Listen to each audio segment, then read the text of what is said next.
Ethan Hayes sat in his office, a structure of glass and steel, on the 40th floor of a downtown skyscraper. From the soaring window, he could see the stream of people and vehicles moving like tiny ants below a painting of constant busyness. But in this luxurious and isolated space, Ethan felt a strange loneliness. He was the CEO of Tech Solutions, a chain of technology retail stores his father had built from nothing, but what he was managing was no longer his father's legacy. It was a giant machine slowly rotting from the inside. In front of him were 3 large computer screens, each displaying a collection of charts, figures, and spreadsheets. They all had one thing in common: red. Sales had been in a continuous decline for the last 2 quarters. Downward pointing arrows were like daggers stabbing into his confidence. Ethan rubbed his temple, feeling the familiar dull ache. He had all the metrics: low conversion rates, a drop in revenue per order, and worst of all, a customer retention rate of only 15%. But more serious than all those dry numbers was the customer feedback dashboard. Sentences like "rude attitude," "no help offered," and "felt ignored" appeared on the screen like direct accusations against his soul. Specifically, store number 7. Ethan stared at the name, feeling as though an old wound had just been rubbed with salt. Store number 7 wasn't just a number. It was where Martin Hayes, Ethan's father, had started his business.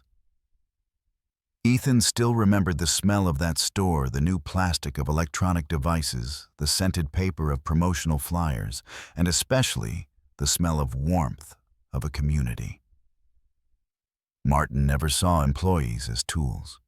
He knew each person's name, their birthday, their family stories. Respect doesn't come from a title.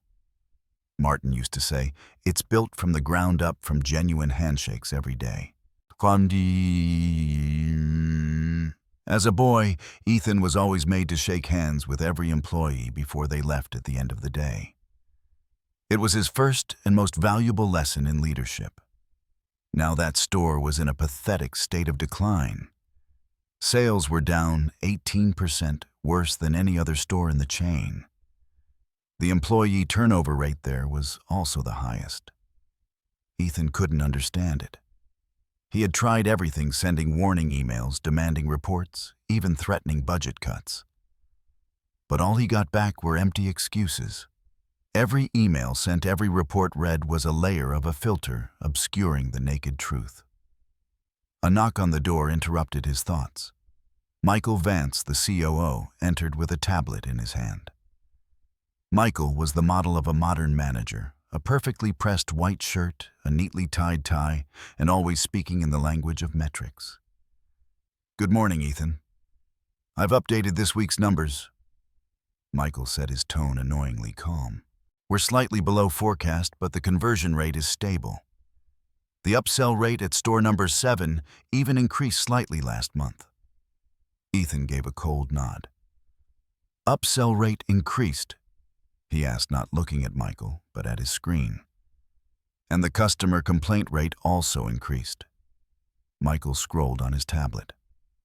"We're adjusting employee workflows. The data shows that customers are staying in the store longer, which could indicate stronger interaction between employees and customers." "Or," Ethan said, his voice becoming a little sharper, "it's because they have to wait too long to be helped." Michael was silent, a forced smile appearing on his lips. "We have systems to handle that, Ethan.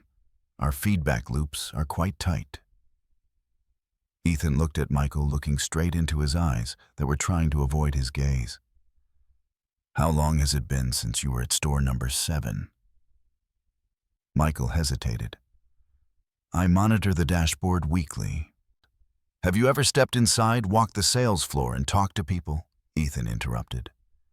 "We have systems for that," Michael repeated, pointing at the charts on the tablet. A dozen metrics, but not a single face. Ethan looked at the screen, then back at Michael. His gaze bored into the emptiness of that answer. A stillness fell over the room. Ethan leaned back in his chair, sighing heavily. He knew Michael wasn't a bad person, but he had been blinded by the system. Michael believed in numbers more than people.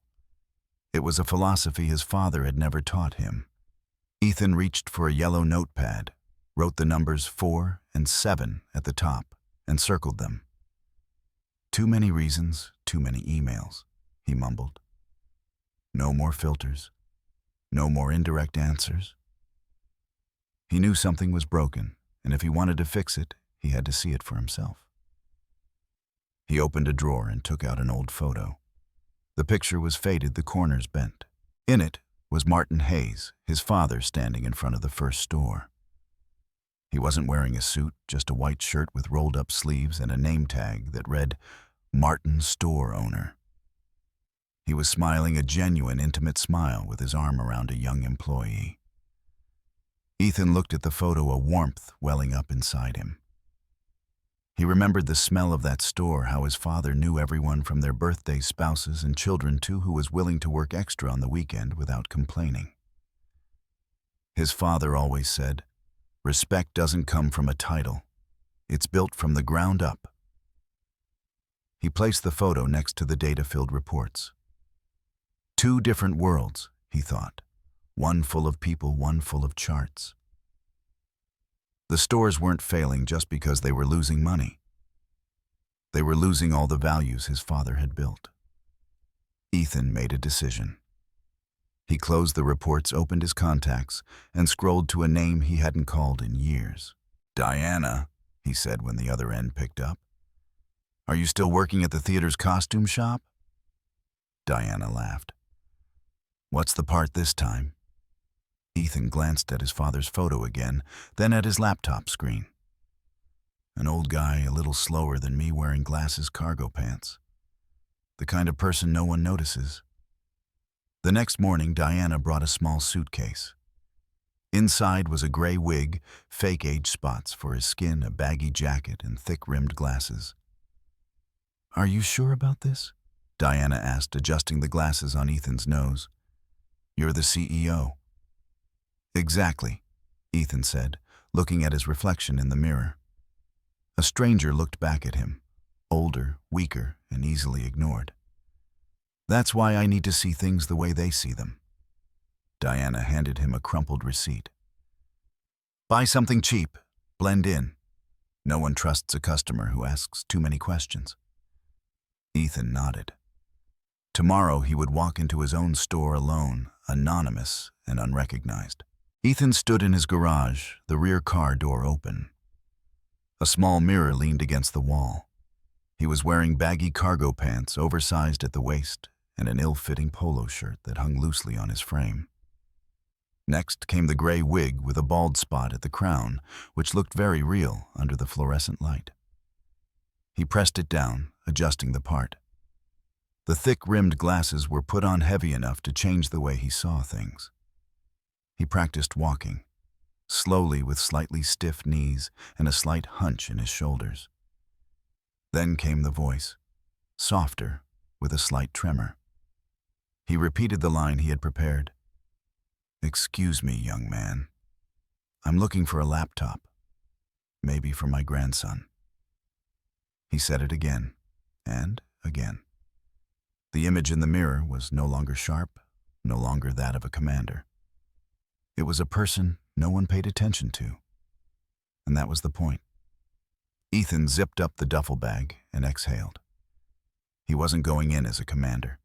He was going in as someone nobody cared about. The automatic doors slid open. Ethan stepped into store number 7. One foot moved slower than the other. Bright lights, a shiny floor aisles of shimmering display screens. No one looked up. To his right, 2 employees leaned against the accessories counter. One scrolled on his phone, the other watched a video with earbuds in.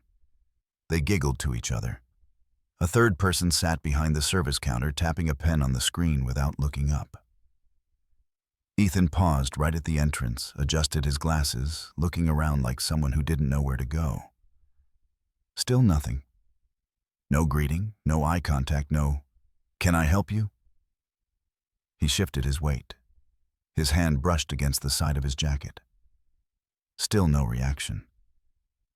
In that moment, he didn't feel like a CEO in disguise. He just felt like an awkward old man, invisible, easily forgotten. He began to walk not to the counter, but straight to the laptop section. Alone. Ethan stopped at a display of high-performance laptops. His eyes landed on the exact model he had looked at beforehand. The price tag still read $849 today only.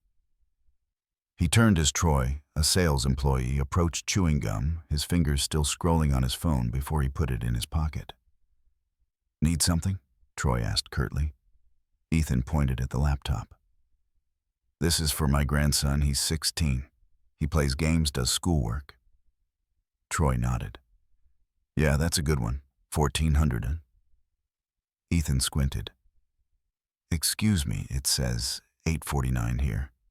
Troy didn't even look. "Price tag's wrong. They haven't updated it. Happens all the time." "Could you check it in the system, just to be sure?" Ethan asked, his tone as gentle as possible. Troy shook his head.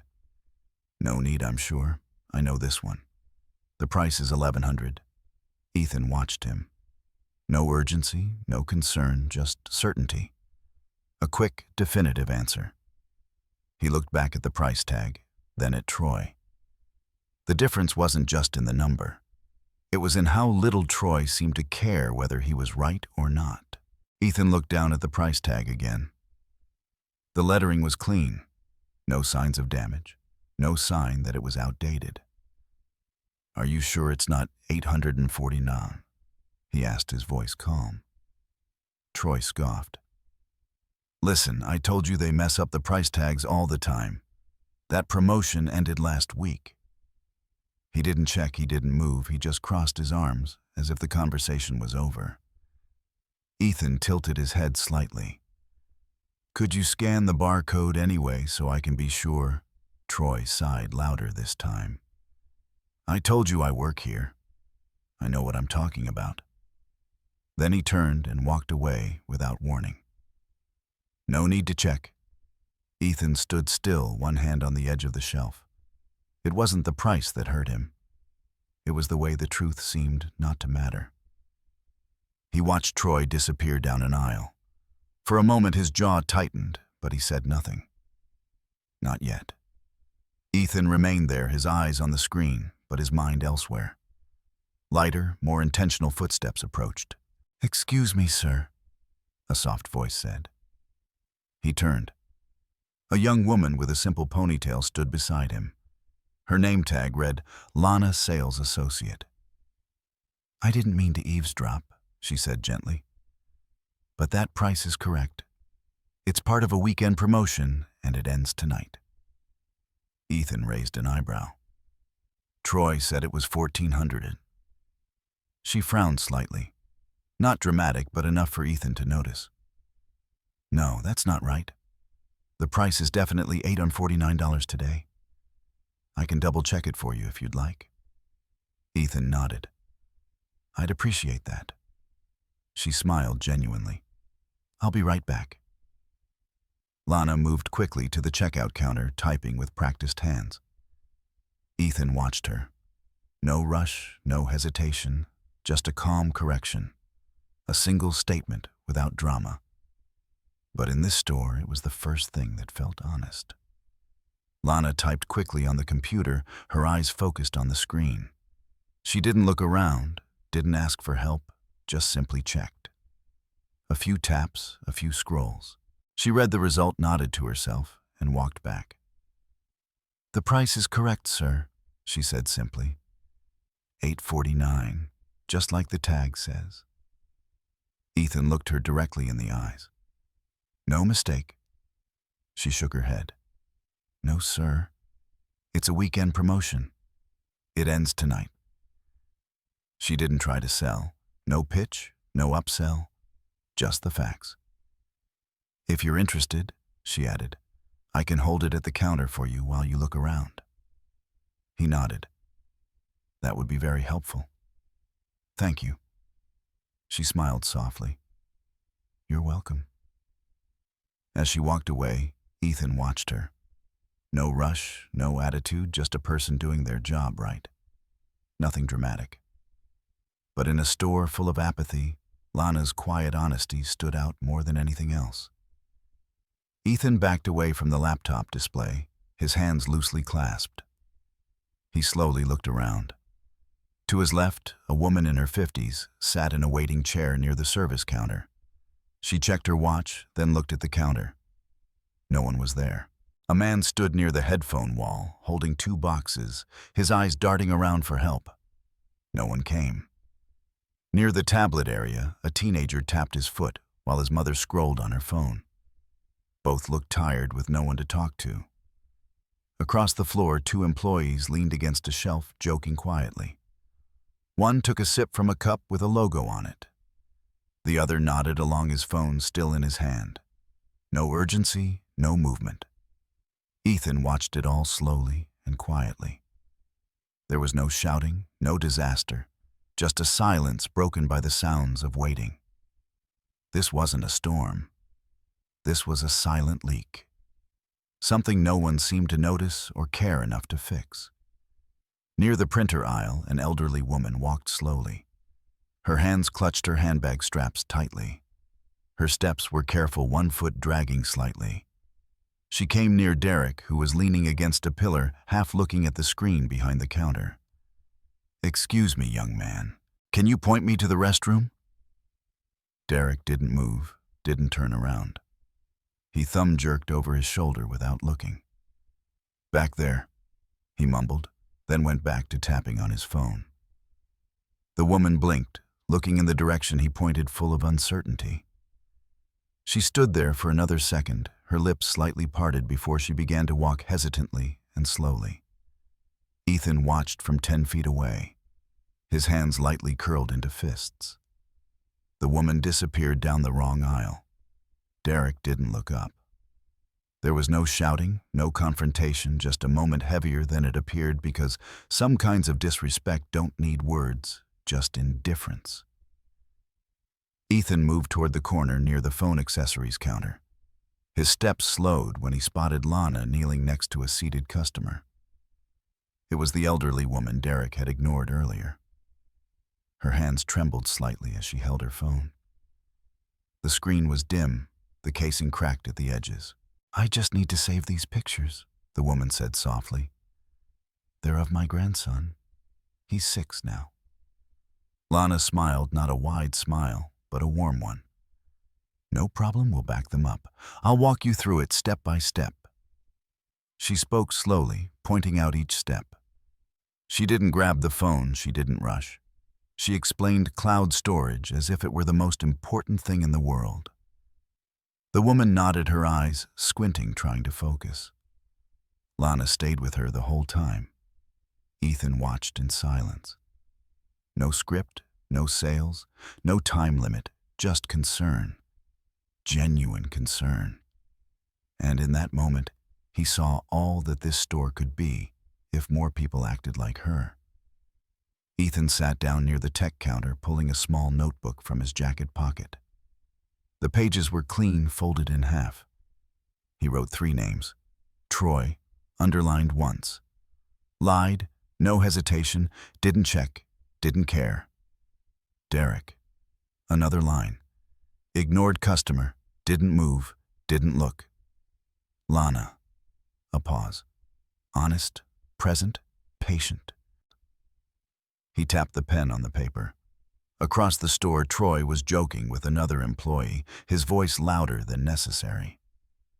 Derek stood near the charging counter, hunched over, scrolling on his phone again. Lana walked past both of them, holding a tablet and answering a customer's question without stopping. Ethan watched his expression, unreadable. His pen lay next to the notes. He didn't smile, he didn't nod, but something sharper had settled in his eyes. Not disappointment, not surprise, but clarity. He folded the paper, tucked it into his jacket, and stood up slower than necessary. The car door closed with a soft thud. Ethan sat still for a moment, his hands on the steering wheel. Outside the windshield, store number 7 looked polished, the glass clean, the lights bright. On the surface, nothing was wrong. He reached up slowly, taking off the gray wig. The elastic snapped gently. He placed it on the passenger seat, then the glasses, then the hunched-over jacket. The rearview mirror reflected a different face now. The wrinkles were deeper than they were this morning. His eyes were sharper, not angry, not surprised, just tired. He ran a hand through his real hair, then let it fall to his lap. The notepad was still in his jacket. He didn't open it. He didn't need to. He knew exactly what he had seen. Ethan leaned back, letting out a long breath. No words. Then he opened his phone, scrolled to his assistant's number, and pressed call. "Cancel all my appointments tomorrow," he said. "I need a meeting. Immediately." The next morning, Michael Vance walked into the conference room, tablet still in hand, his shirt as crisp as ever. Ethan was already there at the head of the table. He didn't have a laptop, only a half-empty cup of black coffee and a small folder. Ethan's eyes today no longer held a tired look. Instead, there was a cold sharpness, as if he had seen through everything. "Good morning," Michael said, sitting down and opening his tablet. "I've pulled this week's numbers. Store number 7 sales are still quite soft, but we're seeing a slight increase in accessories." "I was there yesterday." Ethan interrupted, his voice decisive, cutting off Michael's report. Michael stopped his sentence hanging in the air. "I'm sorry, store number 7. I was there, as a customer." Ethan placed his hands on the table, clasping them together. "No team, no badge, just me in a disguise." Michael's mouth slightly opened. He stared at Ethan as if trying to process completely unexpected information. Why would you do that?" "To see what our system doesn't show," Ethan replied. "I was lied to about the price of a laptop twice. I witnessed a customer being ignored. And I saw another customer being helped by the only employee who actually cared about their job." Michael stiffened. His throat seemed to catch. He coughed, trying to regain his composure. "With all due respect," Michael said cautiously, "I've been monitoring store number 7. I check the KPIs weekly. Conversion rates are stable. There are no red flags." "So, you don't see any problem?" Ethan asked without blinking. "There's nothing prominent in the data," Michael answered. Ethan slowly slid a piece of paper across the table. It was a printout of a customer review, but not from the company's system. "No one talked to me. I left without buying anything." Another review. "Felt like I was bothering the employees by asking questions." "I've seen these," Michael said. "A few outliers. It happens." Ethan looked him straight in the eye, a faint, humorless smile on his lips.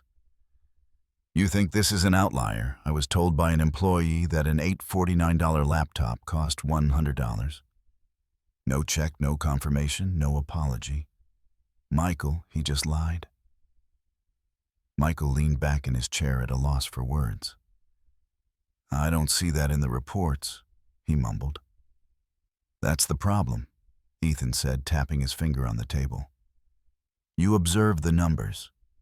I observe the people." Ethan turned the laptop around, facing Michael. A video from a security camera played. The image showed Troy leaning against the counter, phone in hand. The timestamp scrolled. 2 minutes, 5 minutes, 10 minutes. He scrolled, giggling at something on the screen, never looking up. A customer walked by, glancing at the counter, hesitating. No greeting, no offer of help. 15 minutes passed before Troy put his phone in his pocket, and that was because another employee walked by. Ethan clicked, moving to the next clip. Derek stood near the back entrance. He looked at his watch and disappeared behind the stockroom door. The video fast-forwarded. 11 minutes. No movement, no customer interaction. Another angle showed a woman fumbling with headphones, and no one came to help. Michael watched in silence. He shifted uncomfortably in his seat. "This is what I saw," Ethan said. "Not a spreadsheet, not a KPI, but wasted time.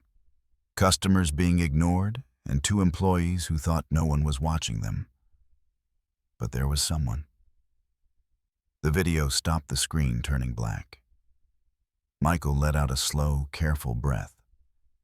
"It's not ideal," he said. "But we've seen worse. Maybe they were understaffed. Maybe it was just a bad day." Ethan shook his head. "It wasn't a bad day.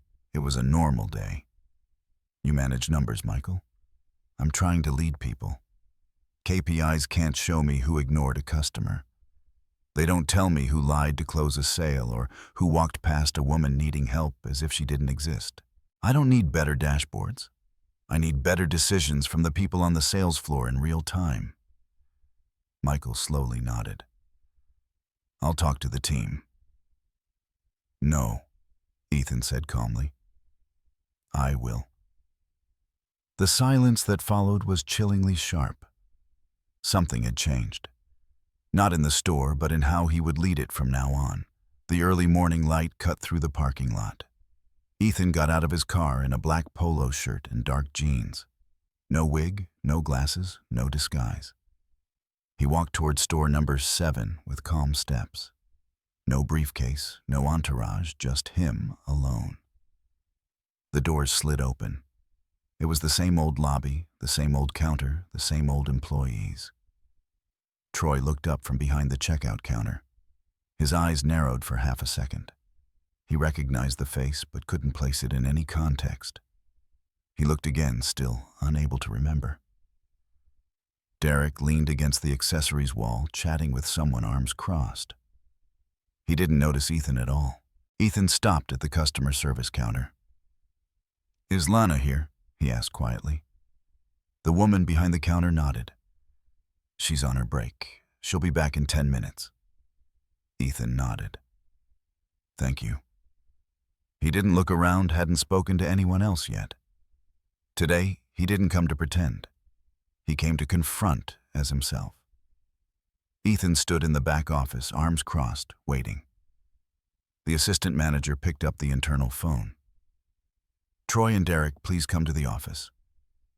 A moment later, footsteps sounded. Troy walked in first, still chewing gum, his face indifferent. Derek followed slower, his hands loose at his sides. Both froze when they saw Ethan. No one said anything. "Sit down," Ethan said, but he didn't offer a seat. They remained standing. He looked at each of them. The hum of the fluorescent lights filled the silence. "Do either of you recognize me?" Troy squinted, frowning. "You're the man from yesterday. The one who was looking for a laptop." Ethan nodded. "That's right. And I'm also the person whose name is on your paychecks." The room became silent, cold. Derek shifted his weight. Troy's face hardened, his mouth slightly ajar.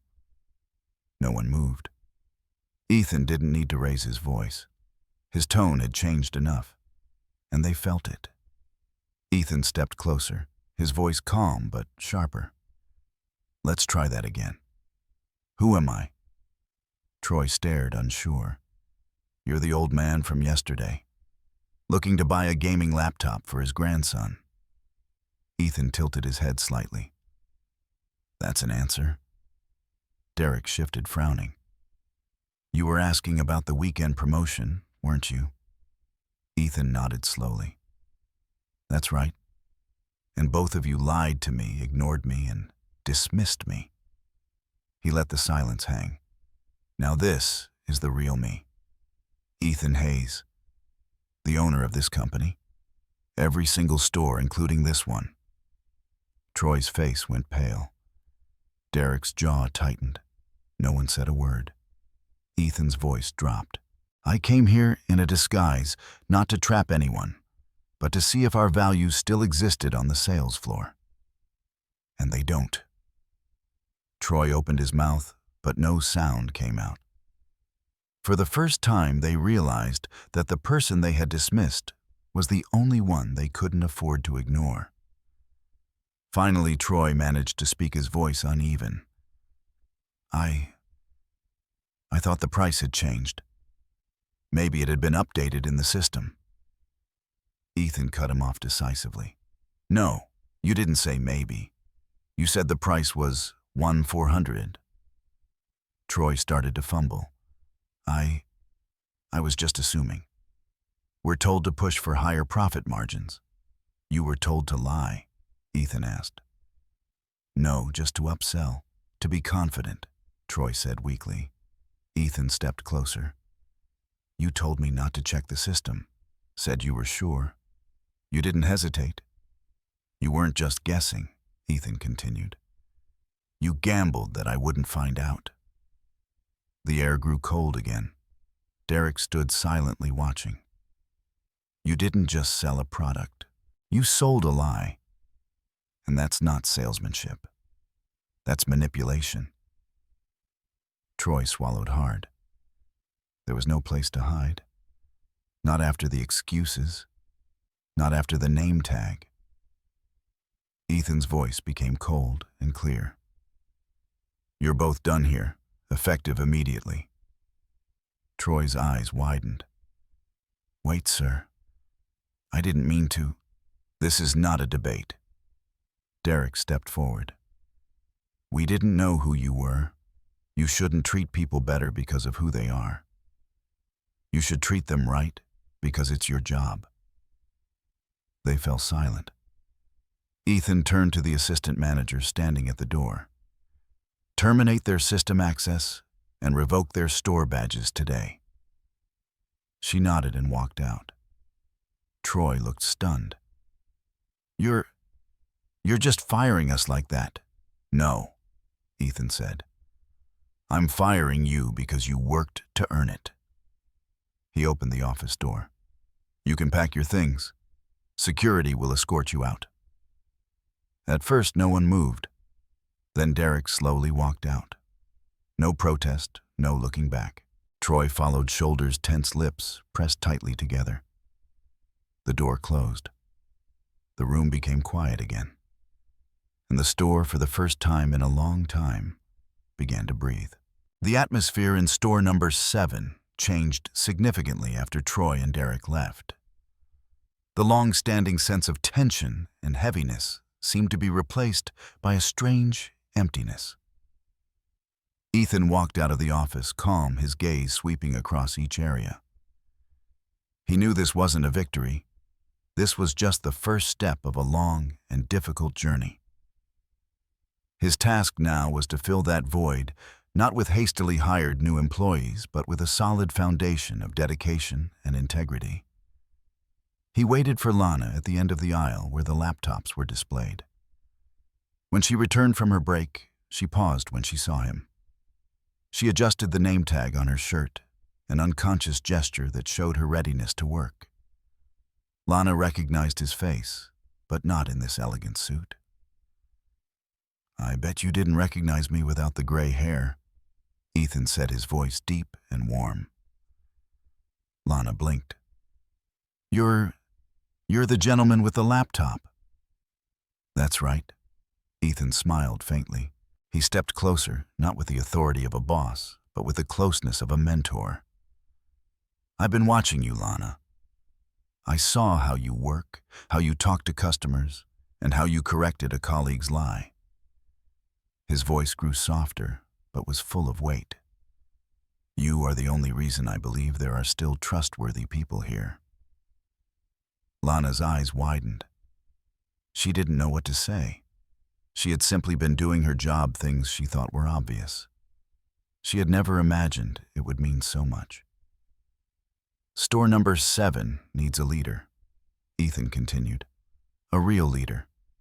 Not a title, not seniority, but someone with heart and care."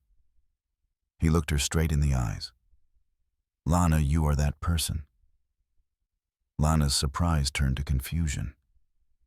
"Sir, I'm just a sales associate. I've never managed anyone." "That's not the issue," Ethan said. "You have something those others don't. You listen, you are present, and you show sincerity. Those are the qualities of a leader. Skills can be taught, but values cannot. Lana still hesitated. But I don't even know all the internal management systems. You'll learn, Ethan reassured her. We will have someone to support you. You'll learn how to write schedules, how to run a team meeting. But the most important thing is that you already have what it takes to earn the respect of your colleagues and the trust of our customers. Ethan placed a hand on her shoulder. Lana, I want you to become the floor manager starting today.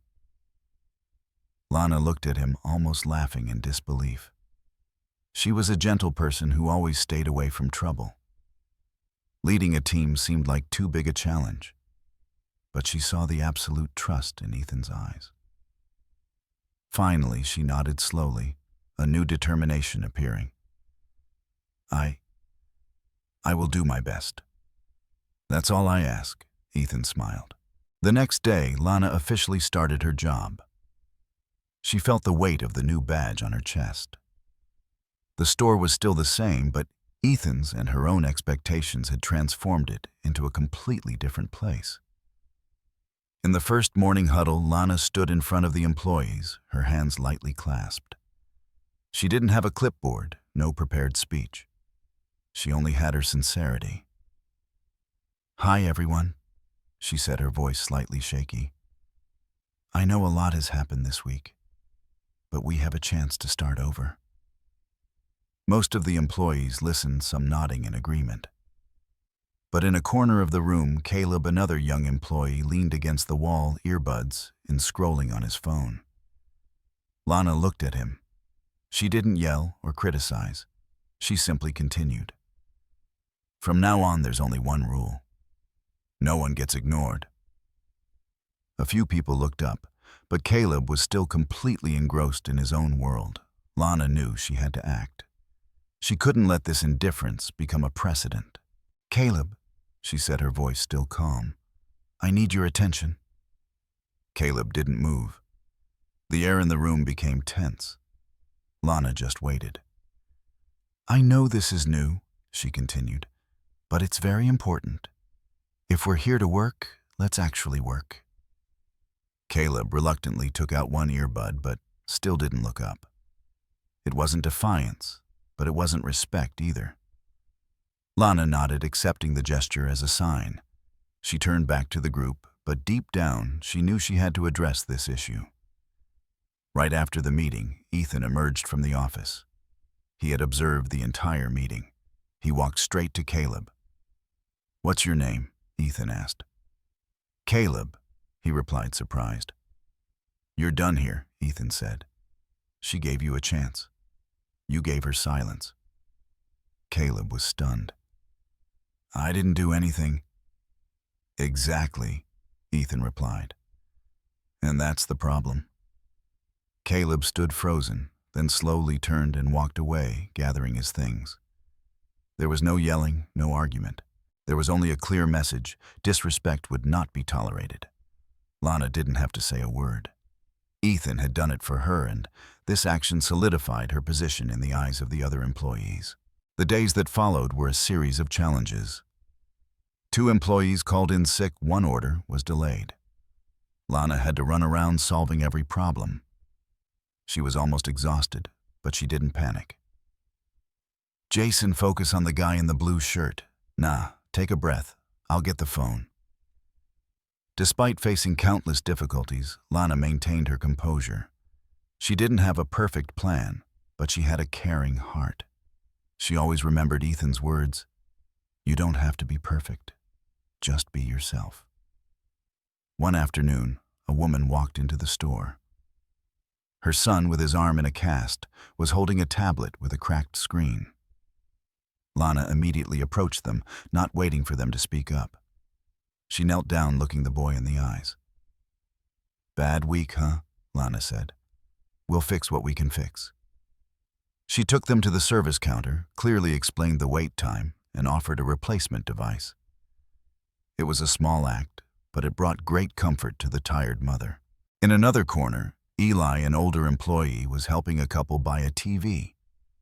Instead of trying to sell them the most expensive TV, he asked them about their real needs. "What do you mainly watch, movies, sports, or cartoons for the kids?" When he learned they mostly watched streaming movies, Eli recommended a more affordable model. "I want you to come back here because you're satisfied, not because you're disappointed." Lana observed Eli from a distance. It was a small, quiet moment, but it showed that the values she was building had begun to spread. A store's change doesn't come from grand policies, but from small moments of honesty and dedication like these. Despite the positive signs, Lana realized that a few honest moments weren't enough to save a sinking ship. The initial excitement was gradually replaced by the burden of responsibility. At night, when the store closed and everyone went home, Lana stayed at her desk. She looked at her computer where schedules and checklists were displayed. Dozens of emails needed to be answered, hundreds of product codes needed to be memorized. She felt lost and alone. She was used to being a sales associate where she only had to care about one customer at a time. Now she was responsible for an entire team and a store on the verge of collapse. Lana's state of mind. Her fragile confidence began to waver. She remembered Ethan's words, "Skills can be taught, but values cannot." She had the values, but she lacked the skills. The fear of failure consumed her, a very real and human fear. She was afraid she would disappoint Ethan, afraid she wouldn't be able to keep her promise.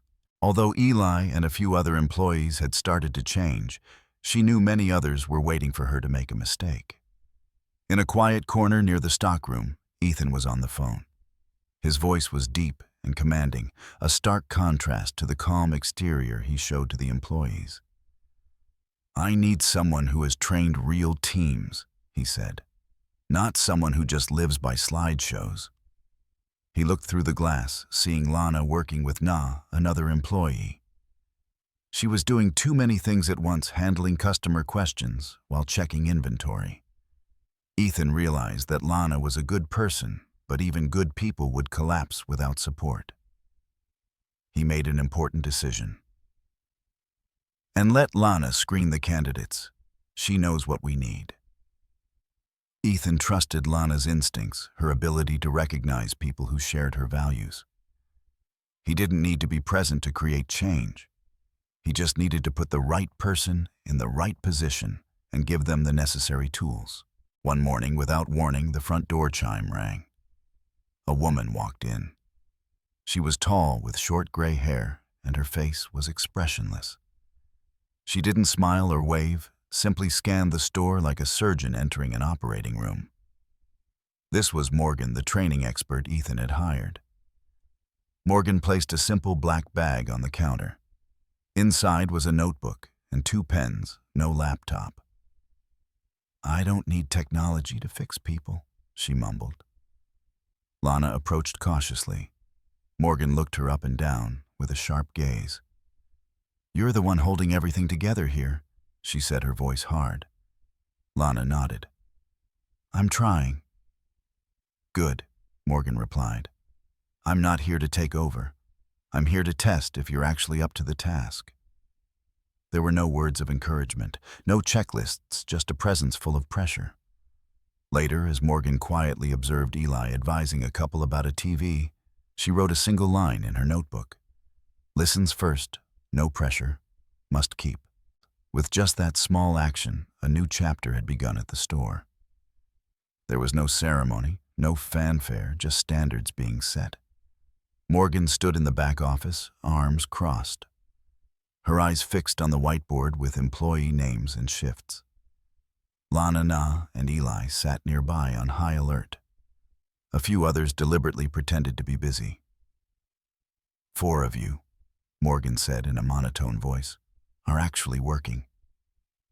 Everyone stood still.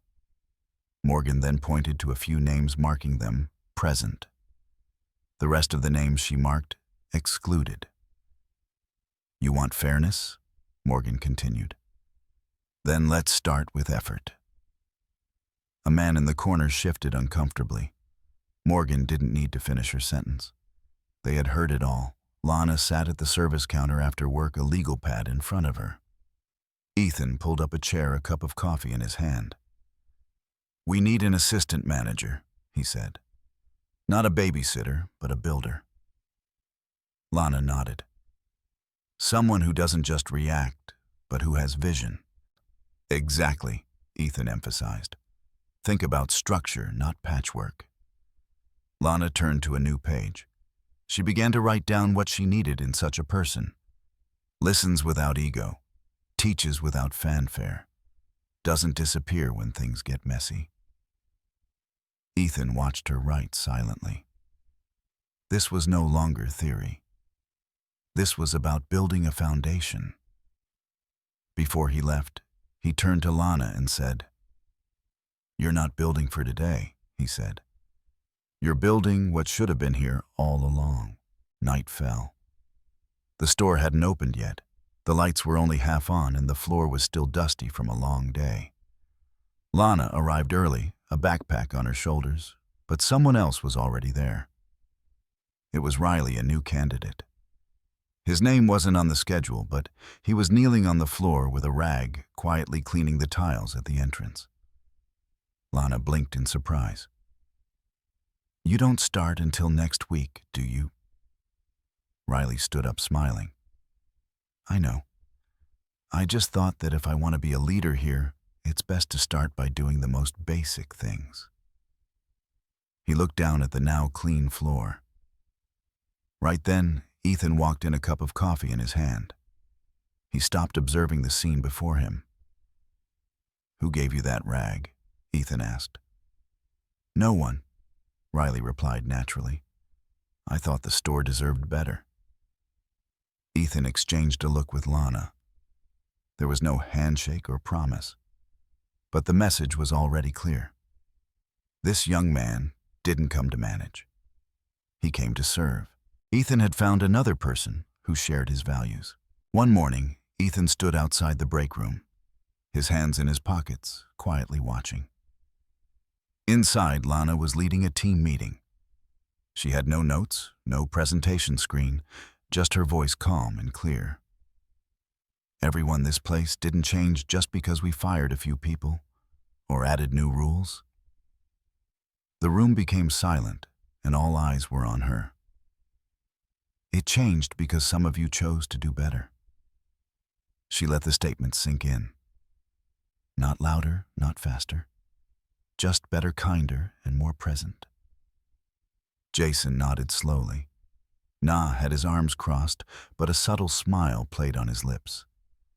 Riley stood in the back, silent but fully focused. Lana took a deep breath. A store doesn't grow from policies. It grows from people who choose to do the right thing, even when no one is watching. She said the last sentence with certainty. That's who we are now. Ethan turned and walked away without saying a word. He didn't need to stay.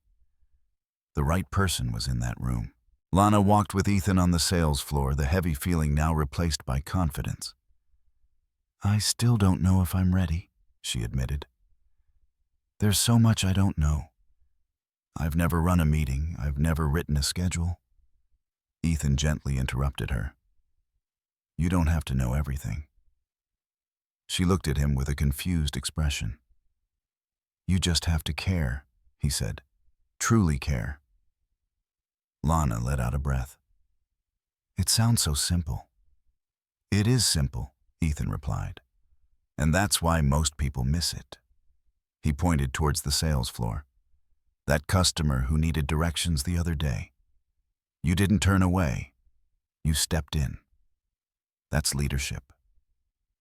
She was silent for a moment, then nodded. "Don't try to be perfect," Ethan advised. "Just be yourself. People will feel that." Lana looked out at her team. For the first time, she wasn't just a part of them. She was leading them. She knew the road ahead was long, but with dedication and support, she was ready. Ethan's father's legacy wasn't lost. It was revived not by numbers on a spreadsheet, but by the trust and sincerity of the people on the sales floor.